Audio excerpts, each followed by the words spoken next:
Isa din ba kayo sa naghahanap ng games na puwede niyong paglibangan habang nagpapatay kayo ng oras or puwede rin kayong kumita at the same times? Tingnan natin kung totoo nga ito at tingnan natin kung real or fake nga itong games na 'to na puwede nga daw kumita through GCash. Malalaman lang natin 'yun siyempre kapag na-try na natin, 'di ba? Kaya try na natin kung totoo nga ba ito or hindi. Ipapakita ko nga sa inyo kung paano nga lang 'to laruin at kung papaano siya puwedeng mag-cash out. At ito nga yung games na 'to, ito yung Jackpot Egg Games. At makikita nga lang natin 'to or mada-download natin 'to through Play Store. Kaya ayan, open na natin yung ating Play Store. Tapos type niyo lang sa search yung Jackpot Egg Games. At yan, libre lang naman yung download niyan, kaya try niyo na rin. At ayan, nakapag-download na ako, kaya yung play na lang yung pipindutin ko. At kapag meron na nga kayong download, pindutin niyo yung play at didiretso na kayo sa mismong apps niya. At yan nga, pagbukas ng apps, yan nga yung makikita nyo. Tapos, ganito na yung pag-open niya. Yan yung Jackpot Egg Games.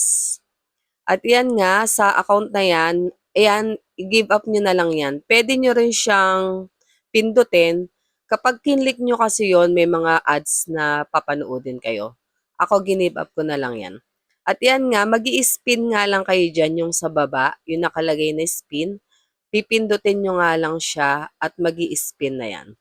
At kapag meron na kayo naipon na 5,000 na coins sa taas, is pwede nyo na siyang i-redeem.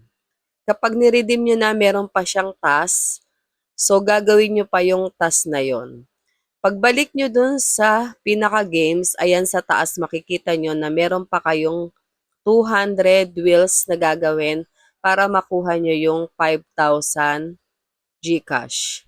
Pero hindi nyo pa rin siya basta-basta makukuha kasi meron pa rin yung task.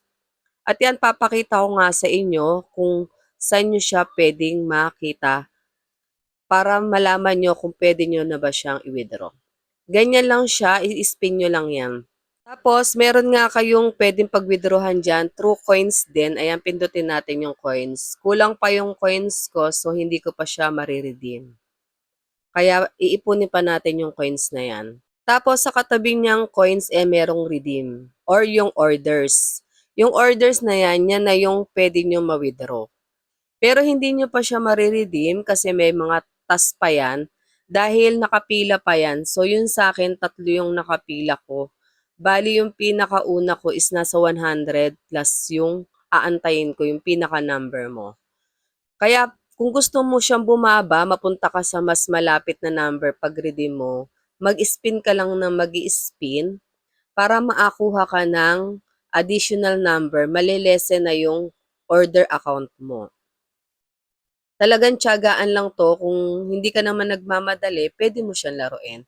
Pero kung gusto mo na makapag-withdraw agad, ma-a-advice ko lang sa inyo, ayan nga, 'di ba nakakuha na ulit ako ng isa.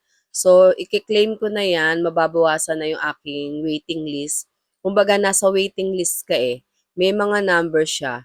'Di ba katulad sa mga iba na may mga number 'pag magwe-wait ka, gano'n siya. Kaya kailangan tiyatiyagain mo mag-spin ka ng mag-spin para bumaba yung waiting number mo. So, kung matiyaga ka naman, puwede 'to sa'yo. Pero yung sasagutin natin kung totoo o hindi, para sa akin hindi pa ako naniniwala dahil hindi pa ako nakakapag-withdraw. Siguro kapag nakapag-withdraw na ako, nakuha ko na yon, baka puwede ako maniwala do'n. Pero nasa sa inyo na nga yan kung talagang gusto niyo siyang tiyagain, puwede naman. Madali lang naman siyang laruin, kumbaga lipas oras niyo rin yan kapag naiinip kayo or meron kayo inaantay, 'di ba? Pero sabi ko nga sa inyo, kung gusto niyo ng withdrawal, hindi ko siya masa-suggest.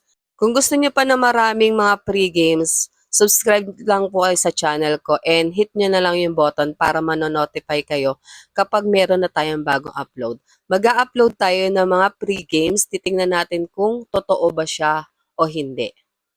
Salamat po ulit sa pagtambay.